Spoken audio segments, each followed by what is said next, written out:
لا حول ولا قوة إلا بالله العلی العظیم اعوذ باللہ من الشیطان الرجیم بسم اللہ الرحمن الرحیم۔ ولایت فقیہ کے سلسلے میں ایک سوال یہ کیا گیا ہے کہ کیا ولی فقیہ کی ولایت اور احکام صرف ایران کی حد تک محدود ہے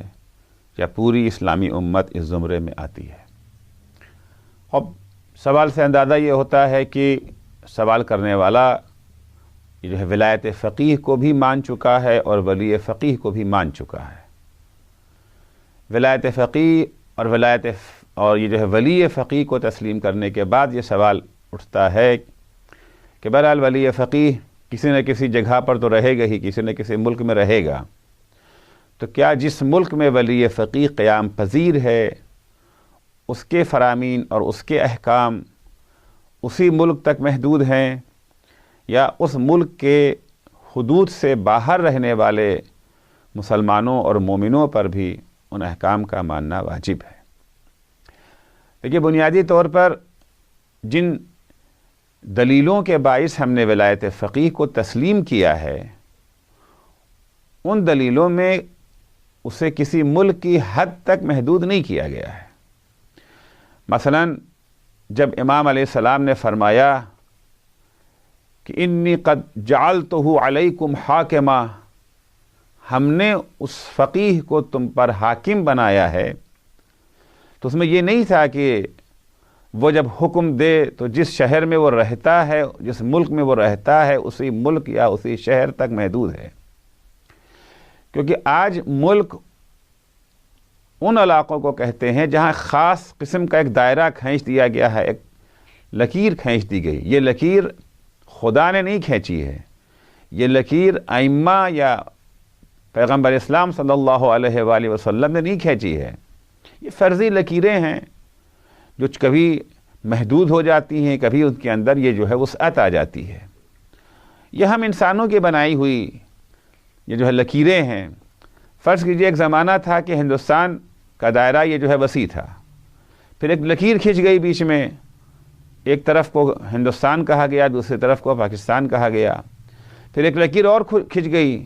جس کا نام یہ جو ہے بنگلہ دیش رکھا گیا۔ ممکن ہے کچھ اور لکیریں کھنچیں یا یہ لکیریں ختم ہو کر کے دوبارہ ایک ہو جائیں، ہر طرح کا احتمال پایا جاتا ہے۔ تو جب ولی فقیہ کوئی حکم دیتا ہے تو ان دلیلوں کی روشنی میں جن کے باعث ہم نے ولایت فقیہ کو تسلیم کیا ہے اس میں کسی خطے کی قید نہیں ہے۔ البتہ یہ ممکن ہے کہ ولی فقیہ خود اپنے حکم کو کسی دائرے تک محدود کر دے، کیونکہ ولی فقیہ جب کوئی حکم دیتا ہے تو مصلحتوں کے پیش نظر حکم دیتا ہے۔ ممکن ہے کہ ایک خطے میں وہ یہ جو ہے مصلحت ہو، دوسرے خطے میں وہ مصلحت نہ پائی جاتی ہو۔ مثال کے طور کے اوپر جس زمانے میں مرزا شیرازی نے حکم دیا تھا کہ آج سے تمباکو کا استعمال حرام ہے، معلوم ہے آپ لوگوں کو تاریخ کہ ایران میں جس طرح سے ہندوستان میں جو ہے ایسٹ انڈیا کمپنی کے ذریعے سے انگریزوں نے قبضہ کیا تھا ہندوستان پر، اس کو اور اپنا یہ جو ہے غلام بنا لیا تھا، بے عین ہی یہی کارروائی ایران میں کی جا رہی تھی تمباکو کمپنی کے ذریعے،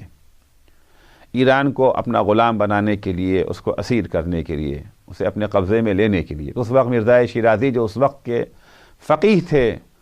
انہوں نے خطرے کا احساس کرتے ہوئے یہ حکم جاری کر دیا کہ آج سے تمباکو کا استعمال حرام ہے۔ خوب یہ مصلحت انہیں ایران کی حدود تک نظر آ رہی تھی۔ ہو سکتا ہے کہ دوسرے علاقوں میں یہ مصلحت نہ ہو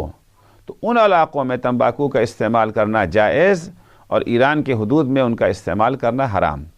لیکن اگر کسی ایسی مصلحت کے پیش نظر فقیہ نے حکم دیا ہے جو عام ہے، کسی خاص علاقے میں محدود اور یہ جو ہے منحصر نہیں ہے، تو اس کا حکم بھی عام ہوگا، کسی خاص علاقے تک محدود یا کسی خاص علاقے میں منحصر نہیں ہوگا۔ تو بنیادی طور پر ہم یہ نہیں کہہ سکتے ہیں کہ اگر ولی فقیہ جو آج کل ان کا مقر اور ان کا قیام اسلامی جمہوریہ ایران میں ہے، اگر وہ کوئی حکم صادر کرتے ہیں تو ان کا حکم صرف ایران کی حدوں تک محدود ہے، نہیں۔ اگر وہ خود اپنے حکم کو محدود کر دیں تو یقیناً ان حدوں سے باہر رہنے والوں پر واجب نہ ہوگا، لیکن اگر انہوں نے اپنے حکم کو کسی خاص علاقے تک محدود نہیں کیا ہے تو وہ حکم عام ہوگا،